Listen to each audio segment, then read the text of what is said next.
It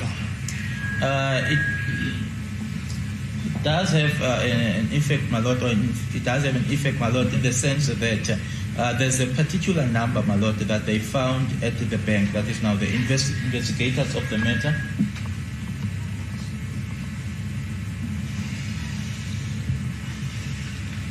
Yebo. Inamba labayithola ebank abayithathanga bayilethe kodwa iye efike yabakhomba ukuthi lo muntu wayengekho eGoli wayese KZN makwenzeka isikeneke. The number, my lord, that they were provided with at the bank, they did not bring that number to court because that number indicated to them that this person was not in Gauteng by that time, but this person was in KZN. Ingakho nje bethatha inamba yami ka2018 bethe ka2014 bazoqambela icourt ama. Hence, they took a 2018 number, my lord, and came to court and claimed that it was a 2014 number and came to tell lies to the court.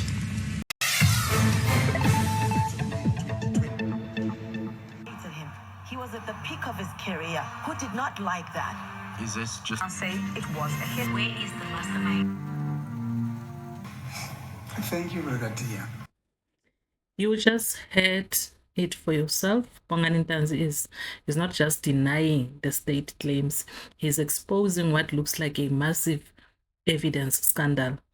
Hello and welcome back to the Great Awakening Media, TGM in short.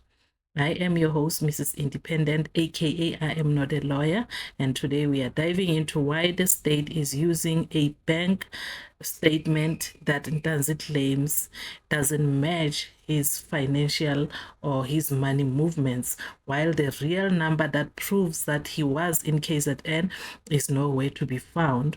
It was never brought to court so that the Section 205 can be obtained and it can be brought to court and to prove what they are saying, that he was in Vosloorus when Senzo Meyiwa was unalived.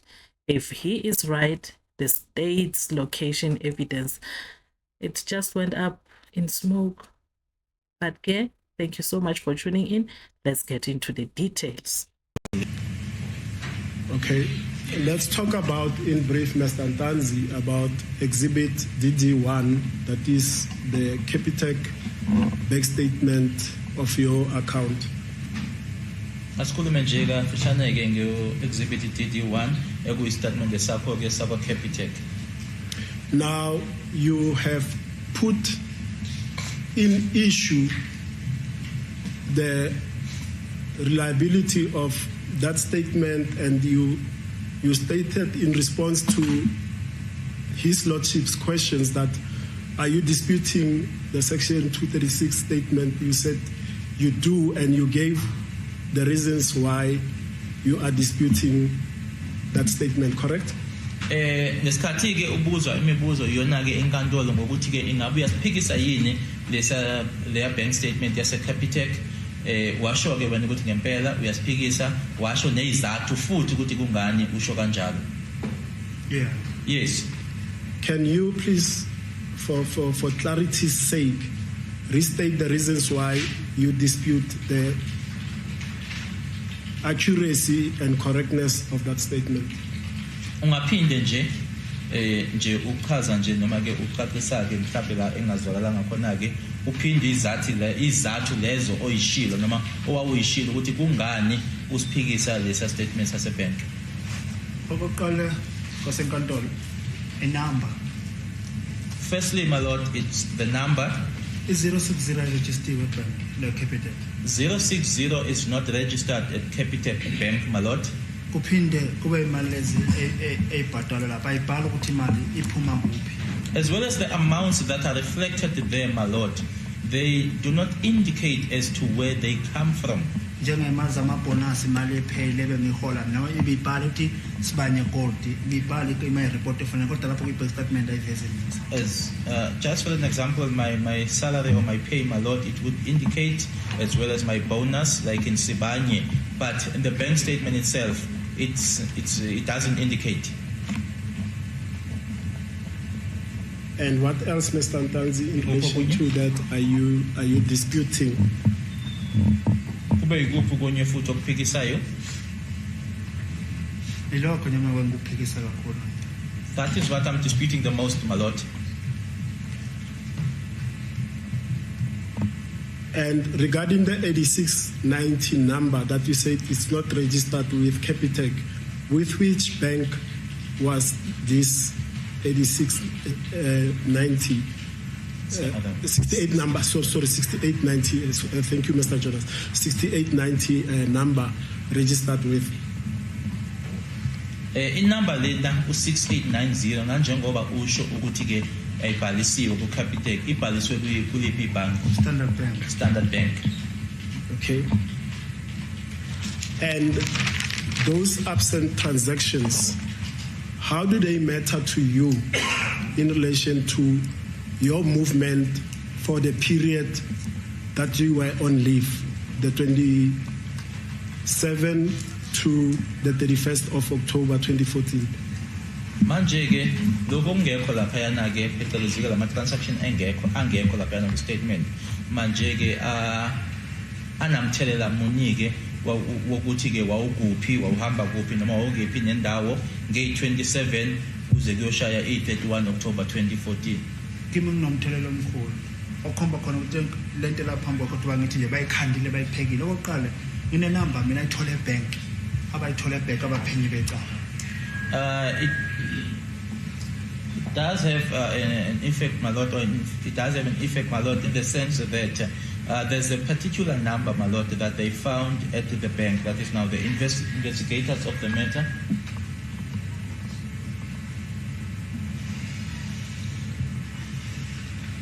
Yebo.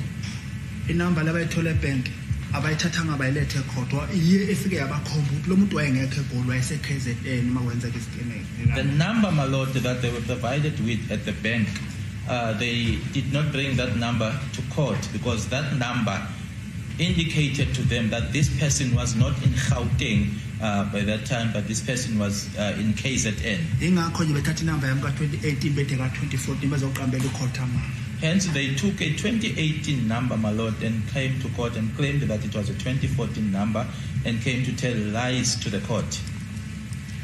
Now, did you authorize any person to effect a change on the registered cell number with Capitec Bank? Ukhona yini umuntu owamgunyazisa noma ke owamnikeza ke imvume noma ilungelo ukuthi ke ashintshe inamba leya wena othi kwabhaliswe yona eCapitec?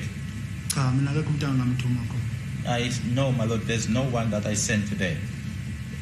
Do you know who made or effected that change of the KYC, the know your client, your contact information with Capitec Bank?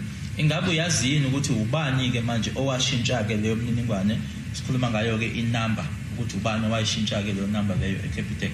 Cha angazi. No, I don't know. Okay. Now, think about the implications here. In your comments, many of you have been calling out the staged or the cooked nature of this case. If the state brought a ghost statement to court, who generated that statement? Ntanzi has been incredibly consistent. He says his registered number that is linked to that account, Capitec account, holds the truth of his KZN alibi. It will reveal that he was in KZN. Why hasn't the state brought the Section 205 to court for that number? That is what Ntanzi is actually questioning. Is this a clerical error or is it a brown envelope move? As Ntanzi continues to break his silence, the cracks in the state case are becoming crayons or canyons.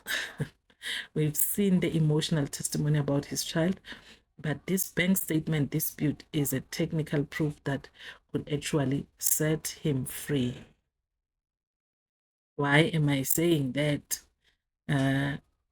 Because Ntanzi uthi the statement fails to show the source of the money that was deposited in his account.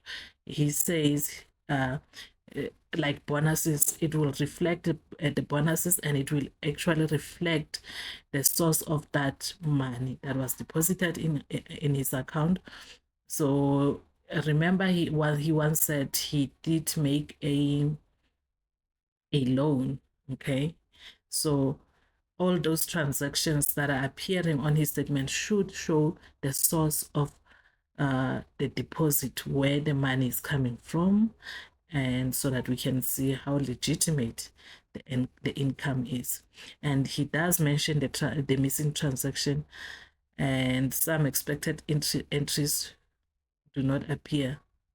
I mean, some expected entries, they do not appear on that statement. That is his other qualm. Crucially, this number that is linked to a cell phone that the investigator obtained from the bank, that is actually not linked to the cell phone but linked to his Capitec account, was, I mean, Section 205 was never brought to court. And does it suggest that this number, I mean, if they brought that Section 205 for this number would likely show cell towers or location data that would place him in KZN at the same time as Senzo was being shot and unalived in Vosloorus, 26th of October 2014, supporting his alibi that he was not at the scene. Okay, and you know, he testified that the 06 number, it was the number that was linked to his Capitec statement, I mean to Capitec Bank, but the state decided to bring a different number that he started using in 2018. Okay, so I mean, the hidden numbers, Ntanzi alleged that a specific cell phone number tied to his bank can prove that he was in KZN if they could have brought the Section 254 that number. And guys, remember, the state introduced bank statements to scrutinize and potentially disapprove Ntanzi's alibi and testimony. Okay, Advocate Baloyi confronted him on cell phone records, bank transaction, and confessions. Bank records have been used in this trial to challenge the alibi, showing activities in Gauteng when the person claimed to be elsewhere. For Ntanzi specifically, the state aimed to place him or his activities or phone usage in ways inconsistent with being in KZN. But now they forgot one thing. They forgot to bring this other number, is it 6890 number, to bring its Section 205. You know, if you are so sure of your detail, I mean, so sure of your case, that number should have been brought as well. The Section 205 for that number should have been brought. Okay, the reason why this matters, what Ntanzi has just said, it creates a reasonable doubt. I mean, if the bank statements are inaccurate, incomplete, or selectively presented, it weakens the state reliance on documentary and digital evidence. When we talk about his alibi credibility, Ntanzi KZN presence is central to his defense. Now, a withheld number records showing location data that could corroborate that he wasn't in Gauteng planning or executing the hit on the 26th of October 2014. It is a huge misleading in this case. It is suppressing. It would suggest the investigation was not partial, because they should have brought that. And in matters, because the trial has been hinged on circumstantial evidence plus direct evidence, discrediting one piece like bank phone, or I mean a bank statements or phone link can cascade, especially if the evidence shows inconsistency in how records were obtained or presented. So now what I have now noticed with Ntanzi, it might be too late, but Ntanzi dispute a classic defense strategy. He is attacking the reliability and the linkage of the evidence. The state has pushed back hard with documents in open court, leading to heated exchanges, including with the judge over procedure. Whether the 06 number was properly associated, whether transactions are missing due to error or omission, and whether the exculpatory number was withheld, the main number was withheld, are factual issues the court must weigh, not something that we can just overlook. So now, what I would like to hear from you, members of the Court of Public Opinion, I want to hear from you. Is Advocate Baloyi cooking the records as Ntanzi stated, or is this a genuine mistake? Why would the real cell phone number, section 205 for that number is hidden? Why would he hide that number and not bring the section 205 for it? So if you are new here, members of the Court of Public Opinion, remember to subscribe, share, and like the video. Remember to comment, because as you comment, this video will be shared rapidly on YouTube. Until the next one, bye.